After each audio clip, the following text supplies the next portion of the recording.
My name is Eric Nsikiji. First, the headlines.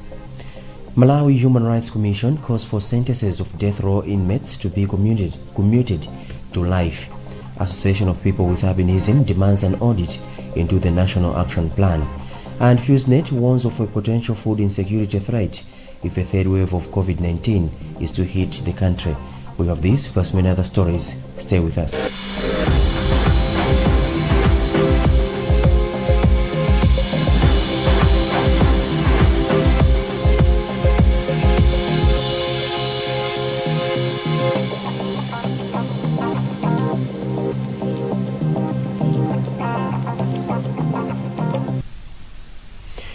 Malawi Human Rights Commission (MHRC) has asked the government to ensure that all persons who were recently sentenced to death have their sentences commuted to life. In a statement, Executive Secretary of MHRC, Habiba Osman, said the decision by the court to abolish the death sentence is a step towards promotion and protection of human rights. Among the 27 convicts on death row, one is a female convict. Audrey Kaparamula reports. On 28 April this year, the Supreme Court delivered a landmark ruling in which it abolished the death penalty. Osman said the Commission welcomes the decision of the Supreme Court, which upholds the right to life as a cardinal right, and the Commission believes that the execution of the death penalty is a violation of the right to human dignity. Osman has since applauded the judiciary for the landmark ruling, despite no one being executed since the dawn of Matipate, although a number of convicts have been sentenced to death during this period. The Commission has since requested government to ensure that all those persons who were recently sentenced to death should have their sentences commuted to life. Director of Public Prosecution Steve Kayuni was not immediately available for comment, but spokesperson for prisons Chimwemushawa said they are ready to comply with the ruling. Association of People with Albinism (APAM) is demanding an independent forensic audit at the Ministry of Gender on the whereabouts of funds allocated in the National Action Plan in the 2020-2021 national budget. APAM President Ian Simboda says the ministry withdraws 33 million kwacha every month from the National Action Plan, which was allocated funds amounting to 400 million kwacha in the 2020-2021 national budget. Blessings Mpinganjira reports. According to Simboda, the Association of People with Albinism (APAM) is demanding for an independent forensic audit on the whereabouts of the 400 million kwacha allocated in the National Action Plan in the 2020-2021 national budget. He said for the past 5 months, APAM has not benefited from the National Action Plan funds and it has delayed their activities. We are demanding for a forensic audit because we are reliably informed that there has been a misuse of the taxpayers' funds in the National Action Plan, that even some activities that the minister has been doing, activities that are not in the National Action Plan, but they've been drawing funds from the National Action Plan.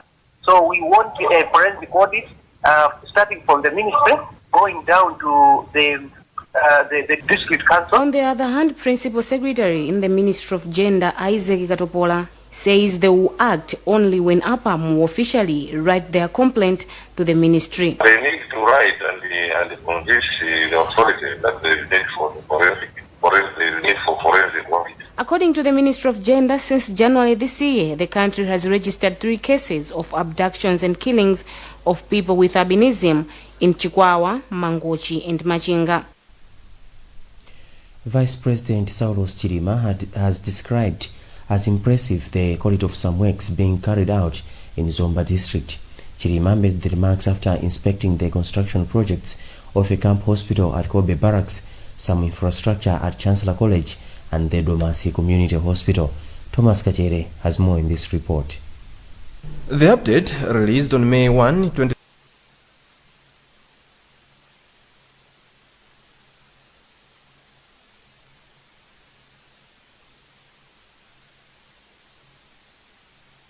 Vice President Saulos Chilima started his day by inspecting Domasi Community Hospital, whose construction activities halted due to lack of funding. Chilima then inspected some construction works being carried out at Chancellor College and later stormed the home of soldiers, Kobe Barracks.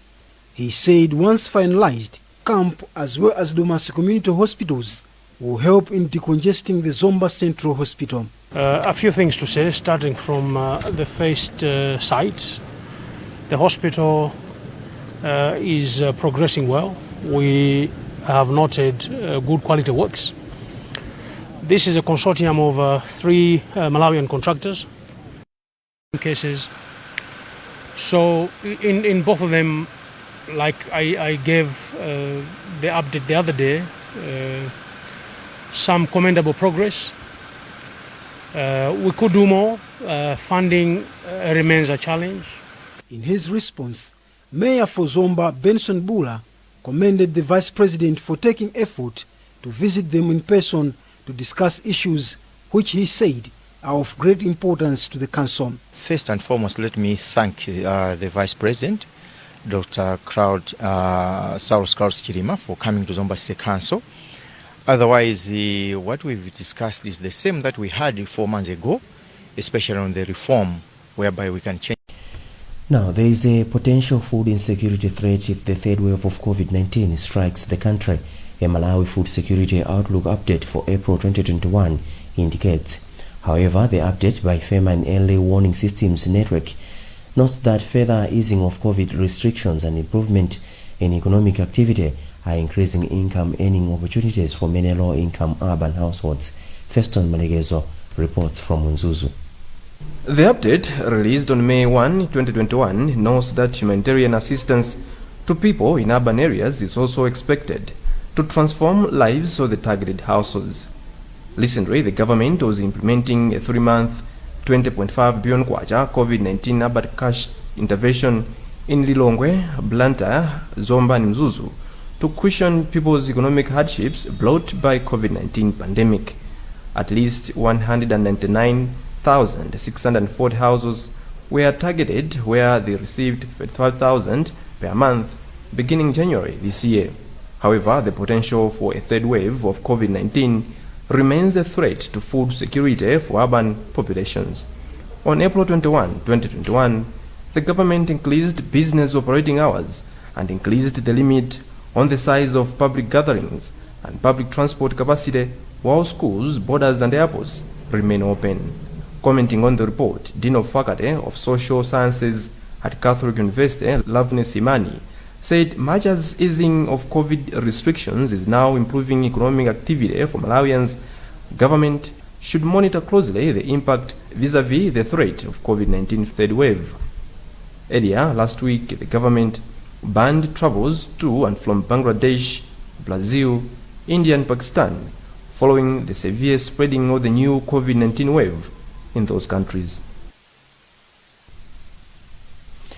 The Ministry of Health has advised those who received the first COVID vaccine dose to add a month to their respective dates for their second dose. The Ministry of Health has announced that the administration of the second doses of the COVID-19 AstraZeneca vaccine will start on June the 3rd, 2021.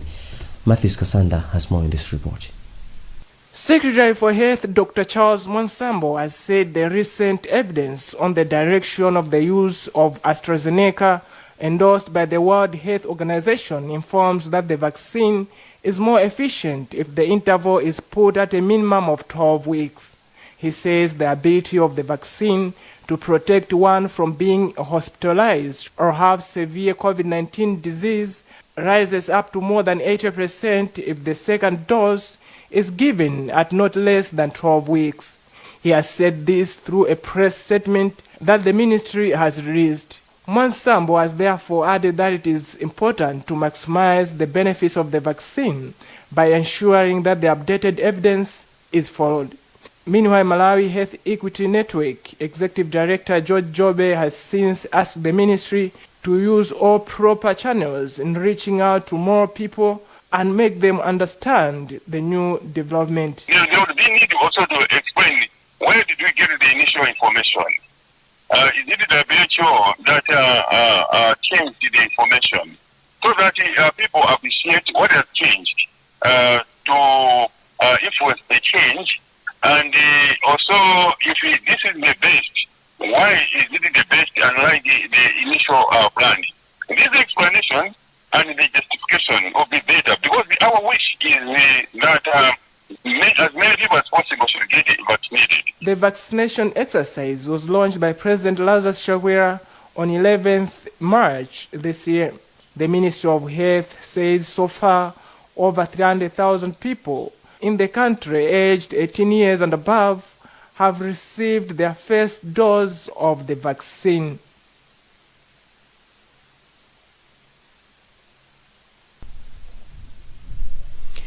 President Lazarus Chakwera will next Wednesday on May 12 open the budget sitting of Parliament.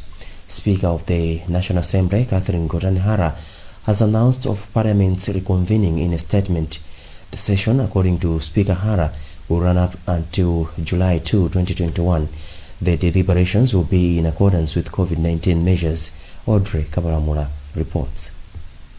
Parliament spokesperson Ian Mwenye said the Business Committee chaired by Speaker Gotanhara is expected to meet tomorrow to agree on a number of issues to be brought before the chamber. Mwenye also said the committee will agree on how the meeting will progress in view of the new restrictions on COVID-19. In September 2020, Parliament approved a budget of 2.2 trillion kwacha before it was revised in February this year to 2.3 trillion kwacha.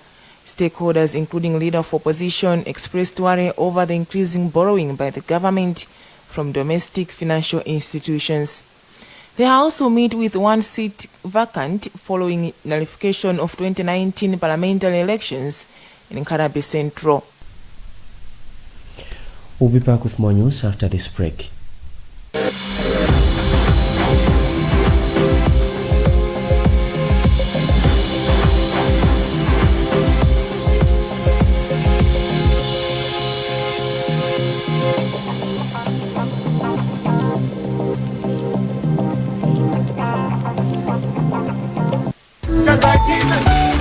Ikolole kungonjezera mayunits ATNM kuyambira 200 kwacha kapena kuposera pamenepo mutha kukhala mmodzi mwa mamilioneya mu TNM Tikolole promotion.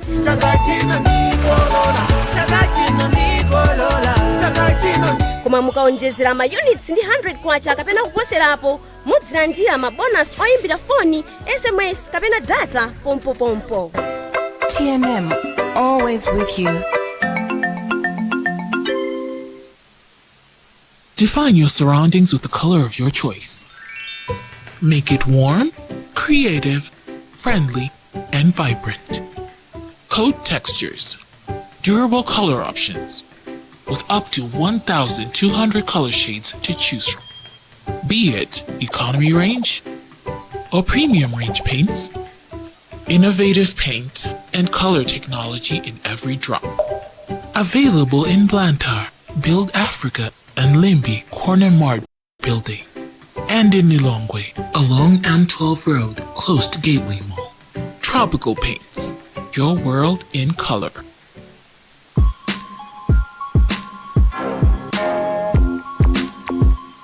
Yeah.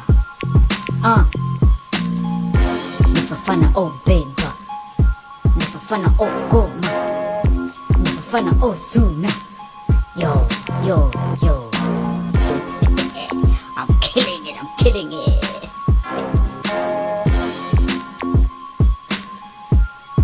Everybody thumbs up. Look, okay.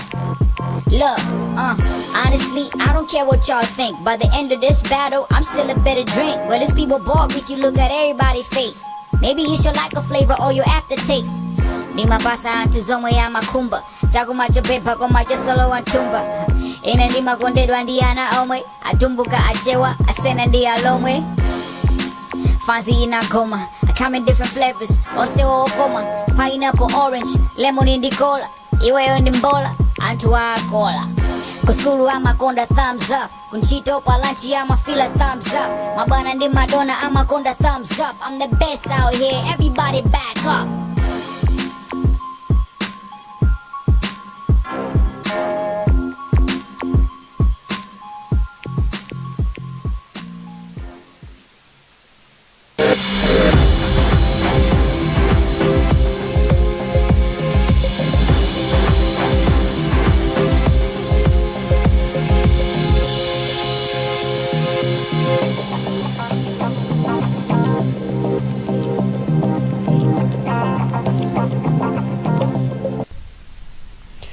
Welcome back, and still in the news, authorities at Nzuzu Central Hospital have revealed that they have spent over 100 million kwacha to renovate part of the facility which was in a dilapidated state. The facility has used part of the funds which it receives from the central government for operations to conduct the renovation works. The development, rather other hospitals such as Karonga and Rumpi, are in a dilapidated state, claiming they receive limited resources to conduct such operations. From Nzuzu, Sam Kalimira reports. Mzuzu Central Hospital Director Dr. Frank Sinyiza says they have renovated wards, corridors and constructed some structures using part of other recurrent transactions.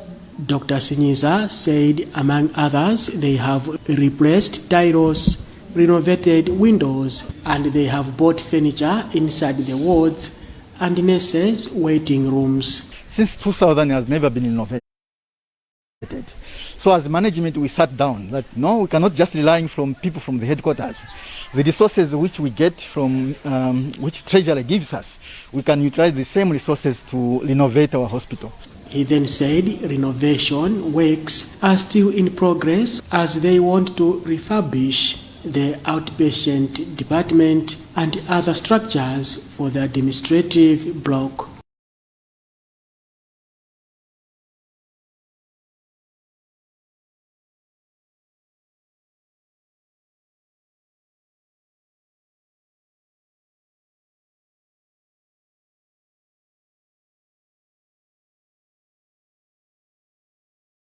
To the delay. To have with capacity when a third wave comes, they will be able to handle.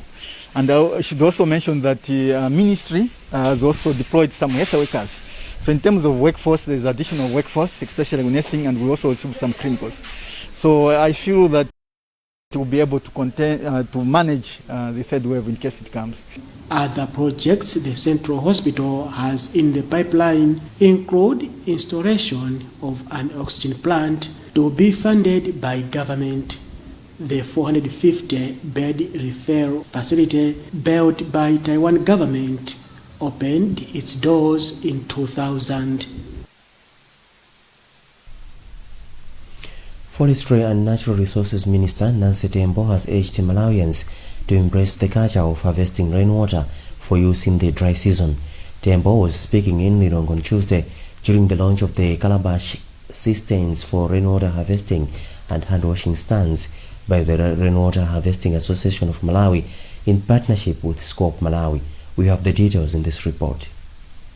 Speaking at Tsogankanasi Primary School when she launched the rainwater harvesting facilities, Tembo said rainwater harvesting through construction of calabash cisterns is one way of addressing water availability challenges across the country. She said it is worrying to note that most people do not value rainwater and not much is being done to harness and properly manage the water. So as a ministry that is in charge of forestry and the natural resources, for us to have natural resources, we need water. And this is one way we can use this water to grow our trees, to grow our orchards, and to manage our water flowing through our roads, and use this water for fish farming, use this water for agriculture. Deputy Minister of Education Madali Tsogambawa Wirima said harvesting rainwater for use in the dry season could help schools improve sanitation in the facilities. Rainwater Harvesting Association Chairperson McPherson Ntala said rainwater harvesting could help Malawi to grow crops more than once a year. So the water harvesting initiative is one way of augmenting the current sources of water. In Malawi, we do receive ample amounts of rainfall, but most of the time we just let the water go through the Shire and off it goes to the Indian Ocean. It's time now that Malawians start embracing and mainstreaming water harvesting, both in urban and in rural areas, so that we can reduce the pressure on the current water resources, but also we can complement the other sources of water that we already have. Scope Malawi Chairperson Kenneth Mwakasungura said his organization is using the harvested rainwater to promote permaculture that would help provide a conducive learning environment for students in schools. Minister of Gender and Social Welfare Patricia Kaliati has asked district social welfare officers and all authorities under her ministry to lead by example by refraining from gender-based violence in their homes. Kaliati made the remarks in Mulanje, where Malawi Prison Services is orienting district social welfare and paralegal officers on probation laws. Gary Samati has the details. The Malawi Prison Service held the first meeting with social welfare and paralegal officers in central and northern areas. The service took the training session to the southern and eastern areas on Tuesday, where the Minister of Gender and Social Welfare, Patricia Kaliati, was invited as the guest of honor. In her speech, Kaliati urged the social welfare officers to work professionally while ensuring that the probation laws are being enacted. They need to coordinate. There's no way people that have got to be calling me from the districts where we have officers. They're supposed to deal with them. Sometimes when these people, they go to the DC's office under the social welfare, they're not even attended to. But it's their responsibility to attend to some of these people and hear what is it. Some of the cases of defilement that are reported directly to me. They're supposed to be available and even unavail themselves to the people that are there for them. And whatever happens within their locality, they've got to report to them and deal with that accordingly. I cite an example of Zomba who are coordinating with NGOs that they've paid school fees for 499. This is the case also. We have a number of vulnerable people. These are the officers who are supposed to be consulting the NGOs to say we are looking for resources for the school fees of our people at a district level. In a separate interview, Assistant Commissioner of Prisons responsible for legal affairs, Basilio Jabuwala, said the training will help decongest Malawian prisons.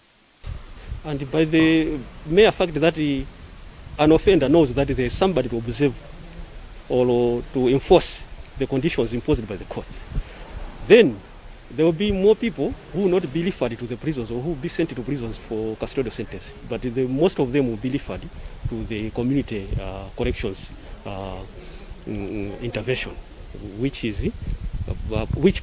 probation is part of it.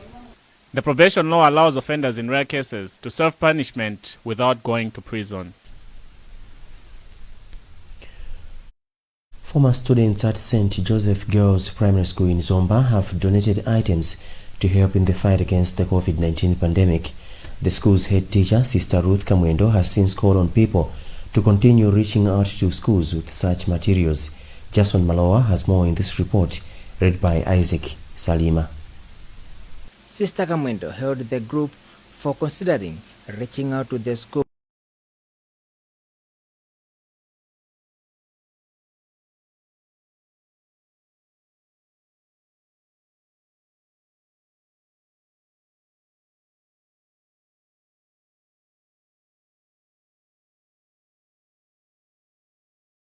items included soap, sanitizer, basins and buckets, all amounting to 150,000 waja. Speaking during the ceremony, Precious Muja, a standard 8 learner, said she was inspired by what the alumni have done at the school. My role model is I want to be a doctor. That's my role model, and I'm so happy that for everything they've done for us, they've given us hand sanitizers, soaps, and basins, a lot of things, and appreciate it so much. Chairperson for the alumni, TSL Chikapa, was pleased that their wish of making the donation has finally been made possible. Recently, again, we agreed that we should come to St. Joseph during this particular difficult time where we have COVID. We should help them, give them support in terms of materials that are required in terms of preventing COVID-19. Meanwhile, Chikapa has since said that the grouping will continue working hand in hand with the management to deal with future problems at the school. That's the voice of Isaac Salima, ending a report filed by Jason Maloa. And that's the news for now, but before we go, the headlines again. Malawi Human Rights Commission calls for sentences of death row inmates to be commuted to life. Association of People with Albinism demands an audit into the National Action Plan funds. And FuseNet warns of a potential food insecurity threat if a third wave of COVID-19 is to hit the country. You've been with me, Eric Nsikiti, but remember you can get more on these and other stories by visiting our website www.times.mw, liking our Facebook page Times 360 Malawi, and following us on Twitter at Times 360 Malawi. Good evening.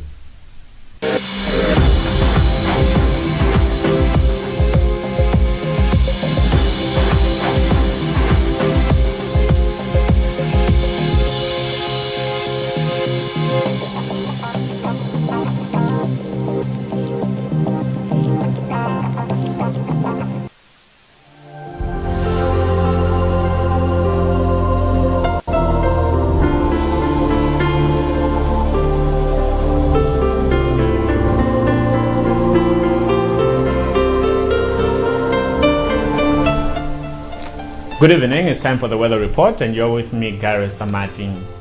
Expect locally very cold conditions with few showers, mainly over highlands and lakeshore areas, due to fairly moist easterly airflow influencing weather over Malawi. In Shire Valley, expect mild with clear skies tonight and in the morning. Hot with sunny intervals during the afternoon. In Southern Highlands, expect cold and foggy conditions with few rain showers tonight and in the morning. Partly sunny and mild conditions are expected in the afternoon. In central areas, expect cold with fog patches and few rain showers tonight and in the morning. Partly cloudy conditions with few showers later in the day. In lakeshore areas, expect rain showers over a few areas tonight and in the morning. Warm and partly cloudy conditions are expected in the afternoon. And in northern areas, expect cold and foggy conditions with few showers tonight and in the morning. Cloudy with isolated rain showers are expected later in the day. Focus temperatures. Ngabu, a minimum of 19 degrees Celsius and a maximum of 30 degrees Celsius. Golden voice to Hana Kadamanja. Oh yes, all roads in Blantyre on Saturday the 22nd of May 2021 lead to Golden Peacock Hotel as from 6 p.m. the star in the making is bound to make history. And on the 29th of May around same time, Hana Kadamanja will be at BICC in the capital city, Lilongwe. Join us for a night of music and dinner in Blantyre by buying your singles